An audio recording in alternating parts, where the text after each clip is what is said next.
Hi, today we're proud to begin our review series of tripods and heads here on LensVid. During this series we're going to take a look at some of the offerings from all the major manufacturers of tripods and heads, as well as some less common but still very interesting stuff. On this video we're going to give you a guide to all the important features on tripods, as well as some of the different types of heads that exist on the market. So let's take a look. There are quite a few features that you should be looking into when considering a new tripod. But before we get into that, you first need to determine for yourself two main things. What are your needs and what is your budget? While the second is pretty self-explanatory, the first point needs some elaboration. There are three main categories of tripods.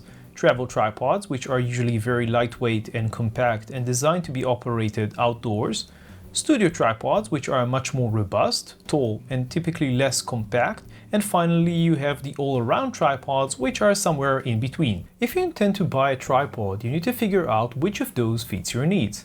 If you're mostly going to shoot outdoors and carry a tripod while hiking, you would want the most compact and lightweight travel tripod that you can find, which does not compromise stability. If you're going to shoot products in a studio, you would want the most super stable platform you can find, and weight is probably not going to be an issue. If you plan on doing both, you should probably be looking for an all-around tripod. Now that you understand the tripod landscape and thought about the needs, requirements, and your budget, let's consider some of the features that we think you should be looking for when considering your next tripod. The first thing that you need to consider is the size of the tripod. Actually, you need to consider two sizes, closed and open. Anything below 50 centimeters closed can be considered relatively compact, while tripods below 40 centimeters closed are usually very travel friendly. The problem with these compact tripods is that they are usually also pretty short when open. Depending on your own height and what exactly you are going to shoot, you should probably consider the max height that you will be looking for in your potential tripod.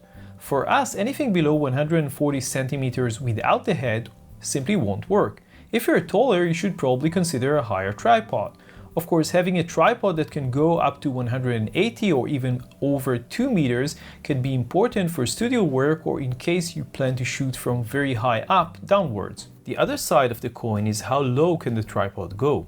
If you plan on shooting from a very low angle, either for macro or for any other type of shooting, you would want a tripod that can open to about 20 centimeters or even lower from the ground, and can easily switch from a center column to a ball head without the need for tools. Weight is another important factor you should consider.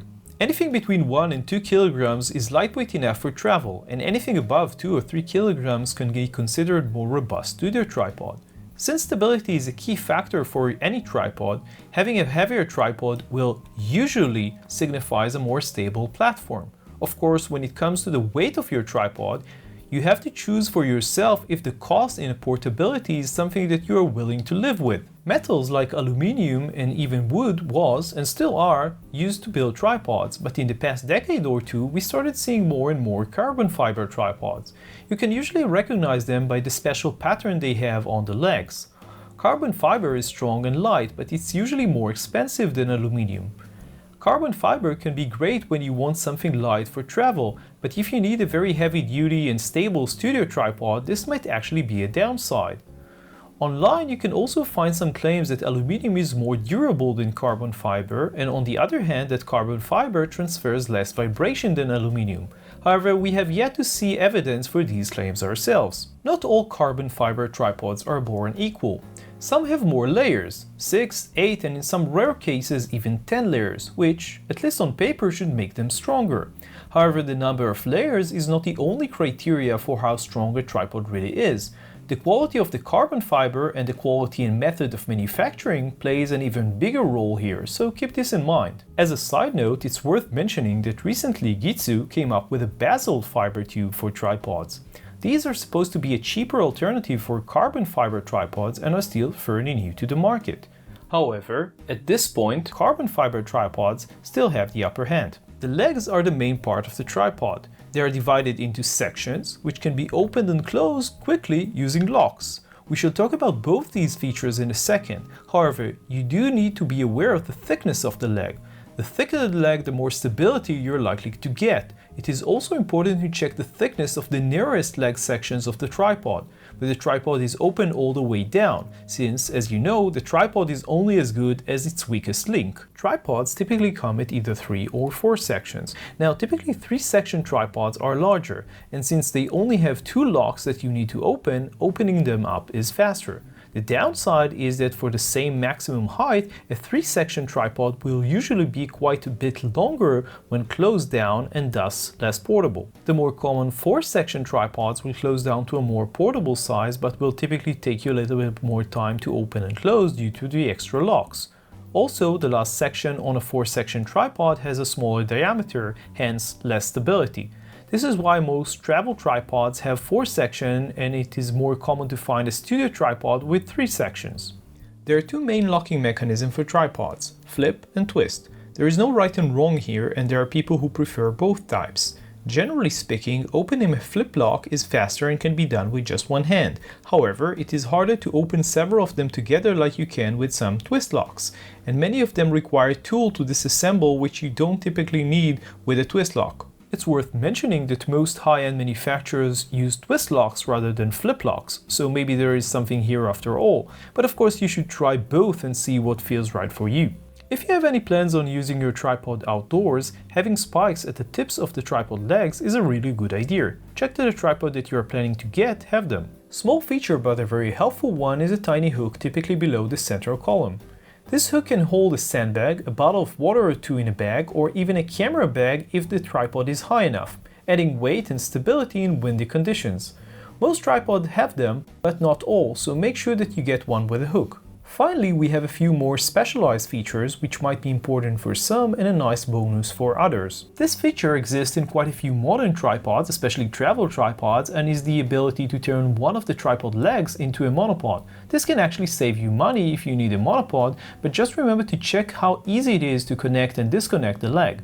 This feature is a bit more rare, but there are a few manufacturers that integrated it into some of their tripods. It has different names, but what it does is more or less the same. It allows you to move the central column of the tripod into horizontal position, thus allowing you to shoot straight downwards. Very useful, for example, when you're trying to shoot food or products on a table.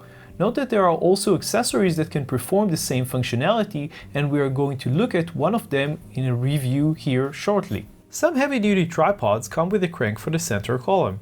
If you are looking for precise control of the height of your tripod, this is the perfect feature to have. If you're going to use your tripod in cold weather, or even if you plan to carry it on your shoulder outdoors like a lot of wildlife and nature photographers do, it is nice to have some padding on the legs.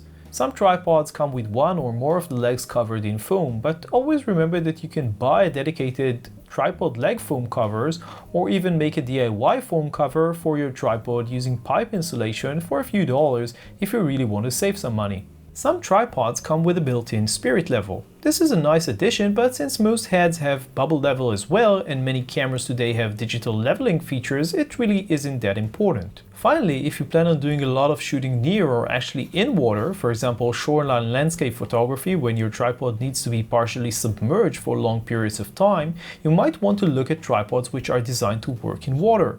Both Gitsu and Sarui and a few other manufacturers have special lines that claims to be designed with this application in mind.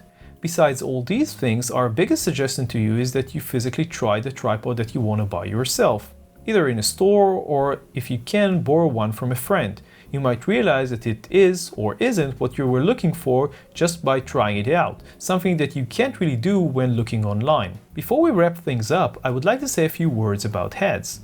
This guide focused on tripods, but heads are no less important, and we might do a separate guide for them later on. In the meantime, I briefly want to cover the different types of heads that exist and what they do. You will also find more info on most of these in the detailed tripod head reviews coming to LensVid in the near future. Here are the main types of heads that exist. The most common type of tripod head is a ball head. It uses a ball in the center which holds the camera using a quick release plate. Typically, the larger the ball, the more carrying capacity you get. There are very basic ball heads that comes as kits for many tripods, but there are also some very advanced ones that can cost as much as a high-end tripod. Most ball heads use a knob which opens the ball to rotate on all three axes, although some advanced models can be set to control the movement more precisely, and we shall look at a few of those during our series. A pistol grip is a variation on the ball head, but it uses a handle which gives you a lot more control over the movement of the head and lets you easily set the exact position of the head by pressing and then releasing the trigger. Some advanced pistol grip heads can also control the movement of the head for just one specific axis. A three-way head gives you separate control over each of the three axes. Using different knobs, it can be much more precise than a conventional ball head, but it is typically larger, and using it is more about control and less about speed. It is also worth mentioning that you can buy a simple tilt head which allows you to control only one axis. These types of heads are typically used for monopods, but you can also combine them with a small leveling pen base to create a compact three-way head alternative if you're on a pinch. For ultimate control, a geared head takes the three-way head a step further. Using a geared head, you don't just have individual control over each of the head axes, you also have precise gears that allows you to micro-adjust the position of the camera on each axis. You can also think about this like an advanced three-way micro wheel. Geared heads are usually larger and more expensive than normal three-way heads, although somewhat lower cost options are now available from Manfrotto and Sunway Photo. If you have a long heavy telephoto lens, one of the best ways to handle it is by using a gimbal head, which will typically hold the color of the lens and allow for quick and free movement of the lens. Some gimbal heads will also have good counterbalance so that you could position the camera and lens in any angle and they will stay that way without tipping down. So far we have covered mostly stills heads, although you can of course shoot video with more or less any of the heads that we have mentioned. Fluid heads, however, are dedicated video heads which have very smooth pan and tilt movements. Many fluid heads have drag control for both the pan and tilt, as well as counterbalance for keeping the camera stationary in any position. Some of the larger fluid heads are designed to carry very heavy loads associated with professional video and broadcast equipment. Finally, you need to make sure that the fluid head that you are getting fits your tripod, as some fluid heads come with a flat base and a 3/8 connector, just like a stills head, while others connect to a video tripod that accepts 65, 75 or 100mm ball. So I hope this guide was helpful for you. The review series here on LensVid on tripods and heads is going to start very soon. As always, don't forget to read the article on LensVid and subscribe to our YouTube channel. See you on the next video.